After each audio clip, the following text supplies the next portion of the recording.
about the value of immigrant and refugee entrepreneurs. Can you talk about the value they bring to a country in terms of business?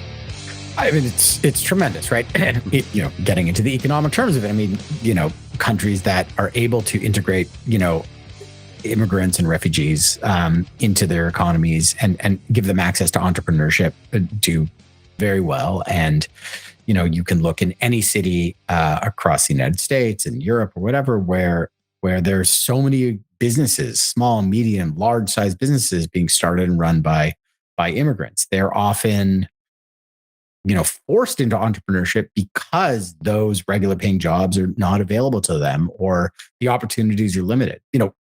Right after this, I'm going to meet my friend Marcelo, who I met through volunteer work I do with an immigrant aid organization. And he is a chemical engineer with 20 years of experience in industrial manufacturing, in massive mining operations in Brazil and all over the world. But he decided to move here with his wife 2 years ago to Toronto because he had done some work here. His contract was up and he didn't want to go back to Brazil. Things were getting worse in Brazil economically, in terms of the security situation, in terms of, the common everyday violence that becomes a regular thing there. And so they moved here to Toronto. But because he wasn't a permanent resident, because his immigration status had changed, he had to go back to square one. He couldn't work at an engineering job here right away. He had to go back and take a college degree, even though he has a master's in chemical engineering. He had to take a college course in computer science just to get a visa, and is now working at a retail store, like a dollar store, basically, in his mid 50s. And he really wants to work and apply himself in the fields that he's an expert on. And so unless someone gives him a job, eventually that's probably going to lead to him starting some sort of business. And, name an immigrant from any country. I mean, this is what they do. Mm-hmm. Are they all financially successful? No, but it's that drive, again, to be successful, to forge your own destiny. In the book I wrote about Syrian immigrants and refugees who had come here, fleeing the civil war in the past couple of years, who ended up starting restaurants and other food businesses, even though many of them had no previous experience in that. They worked in film, they worked in marketing, branding, they worked in, engineering or teaching, but those things weren't open to them here in Toronto. And so sling some baklava, make some shawarma. And I remember talking to one of them, and he said, we fled Syria so we could have freedom and independence and not have someone tell us what to do, which, under the Assad dictatorship, that's what life was like even before the war. Right. So why would I give that up to work for someone to hand me a check? Right. Like my freedom is the most important thing to me. If you're going to take that risk to take your family out of a country, whether it's a relatively peaceful, move from, I don't know, Europe, let's say, to the United States or, Canada or whatever, or fleeing as a refugee, like the Ukrainians that are fleeing the horrible war in their country, you're already taking a tremendous risk. You are accepting a degree of uncertainty. And so for many of them, that notion of like freedom is the most important thing to them. It's that value, and that transfers directly into entrepreneurship. Absolutely. Yeah. I mean, we've got to hear more stories like that, at least. So in the US, unfortunately, we have a lot of people who are anti-immigrant. And it's been that way since the beginning. It's like the rhetoric is always the same. They take our jobs, they bring criminals, but the group being slandered changes. So it was Irish and Chinese a while ago. Now it's the same stuff about Mexicans or Muslims. How strong is the anti-immigrant strain in Canada? Not as, thankfully. It's good. There, like it is in any country that has. Yeah, it's everywhere, but not as strong. It is, part of that's geography. We have a land border with one country. It's you. And there's, as many people have said they've come up here to like flee Trump.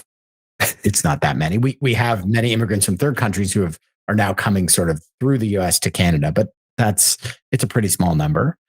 So we have the luxury of geography, and we don't have to deal with it in the way that the United States does, or, certain European countries, right?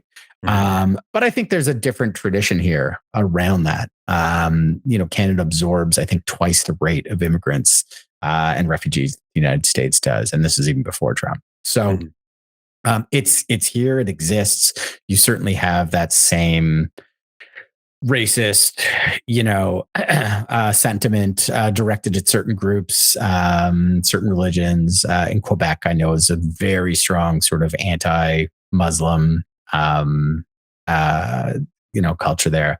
But again, in those same communities, like those people are opening businesses, they're creating jobs, they're building those communities and changing them in all sorts of ways, and you see that all over this. Certainly, a city like Toronto, which is I think is one of the highest percentage of immigrant populations in the world, Mhm. but in other cities and even small towns as well. It's that palpable change is a tremendous thing. In the book, you say, though Black women represent the fastest growing group of American entrepreneurs, they face much higher business failure rates than others. What do you think we as a society can do to remove those barriers that Black women face in starting their own businesses? Yeah, and it's not just Black women; it's women in Hmm. general. Yeah. It's immigrant women. It's women from all backgrounds of color. It's obviously men in that same situation, but Black women are the single biggest group, and again Mhm. that most disadvantaged group. I think it's a multi-level approach, right? One is you know creating the educational tools in starting at the community college and high school level to show women of color and women in those communities and those populations that like entrepreneurship is a possibility.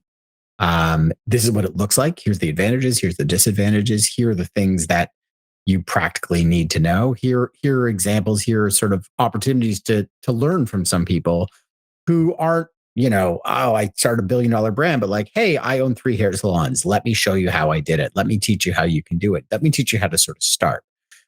Again, when we're only venerating this sort of super high end entrepreneur, that's going to be out of touch for someone who didn't go to Stanford or Harvard and has fewer resources, who may still be able to start and build and grow and all sorts of different types of businesses that could support them, their families, their communities, a wider network within an area. The other thing is creating mechanisms of funding. And I don't mean grants and charity. I mean like investments that could return capital to banks and funders and other investors that is more suitable to those types of businesses, micro loans, smaller sources of funding that again can have tremendous impacts in communities, can return capital to lenders, but are tailored to a very different type of business owner and entrepreneur and business model than the sort of high growth venture backed ideas that get most of the press and publicity and this sort of sizzle. And so it's again creating role models, elevating those role models in those communities, educating people that this is possible, and educating them actually how to do it through experience, through sort of firsthand things, and then making the money not only available but like in all sorts of different ways at different stages of growth.